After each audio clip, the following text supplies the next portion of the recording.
Hai anak-anak semua, bertemu lagi dengan Pak Asim. Kali ini kita kembali akan belajar materi IPA, khususnya kelas 8 SMP. Langsung saja kita mulai pembelajarannya. Apakah kamu pernah melihat alat ukur tekanan darah manusia? Bagaimana sistem kerjanya? Mari kita pelajari aplikasi tekanan zat pada darah manusia. Perhatikan gambar di samping kanan ini. Tekanan darah pada manusia dapat diukur menggunakan suatu alat, namanya sphygmomanometer. Nah, bagaimana cara kerjanya? Sphygmomanometer ini tidak bisa bekerja sendiri tanpa adanya alat satunya lagi, alat pasangannya sphygmomanometer namanya stetoskop. Yang sering kita lihat di dokter kalau dimasukkan ke telinga dan satunya lagi ditancapkan di lengan atas. Bisa lengan atas kiri, bisa lengan atas kanan. Tergantung di mana dokternya yang memasang.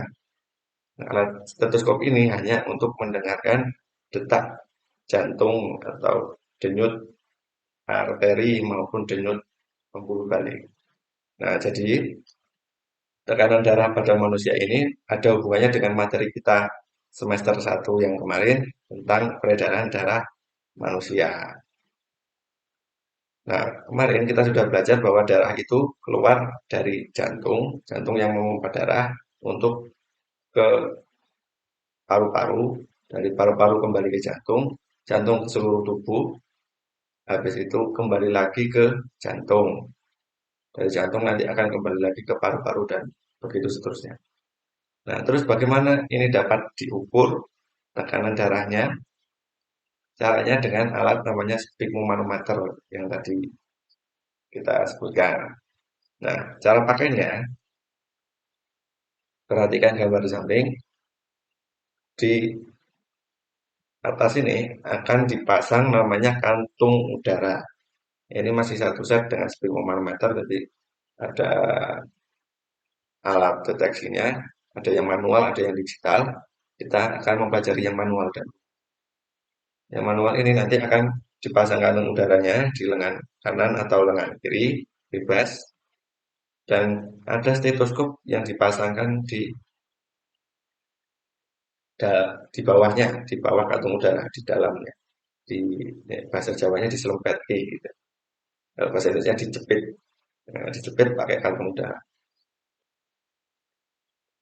Nah, nanti ketika kantung udaranya dipompa, mengeras, ini akan menyumbat eh, stetoskop ya, menekan stetoskop agar menekan ke tangan kita. Karena stetoskop ini sangat peka sekali untuk mendengarkan getaran maupun denyut nadi atau denyut pembuluh arteri dan pembuluh balik atau vena. Nah, ketika sudah tidak terdengar di telinga stetoskopnya, nah, ini nanti akan digembeskan. Kantung udara ini akan digembeskan dan jarum yang ada pada alat indikator sphygmomanometer ini akan turun. Suatu ketika stetoskop ini akan berbunyi seirama dengan detak jantungnya, deg deg deg deg gitu.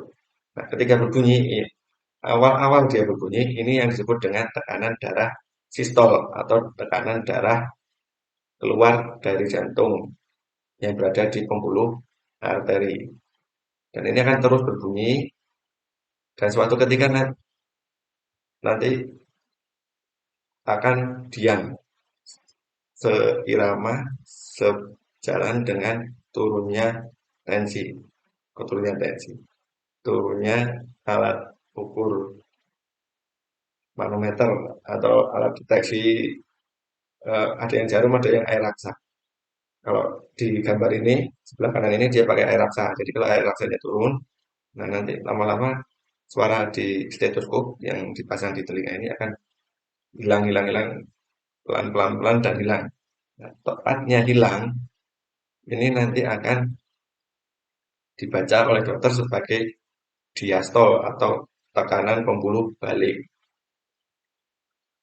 Nah, Jadi, kalau sudah yakin sang dokternya, tidak perlu diulang lagi. Cukup sekali saja dan langsung ditulis berapa tekanan darah manusia. Cara penulisannya, yang di depan itu sistol, yang di belakang diastol. Jadi kalau kita melihat eh, berapa hasil tekanan darah manusia, ada yang menuliskan 120 per 80 mm air raksa.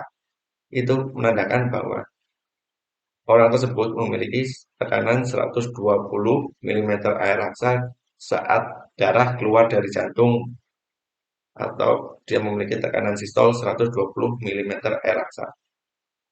Nah, dan berapa tekanan diastolnya, yaitu 80 mm air raksa, yaitu tekanan yang kembali menuju ke jantung.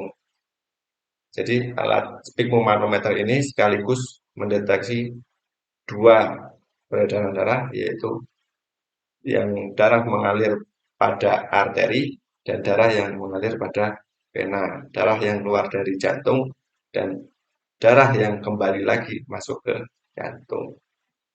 Begitu, dan tekanan darah pada manusia ini dia menggunakan hukum Pascal yang sudah kita pelajari di materi sebelumnya.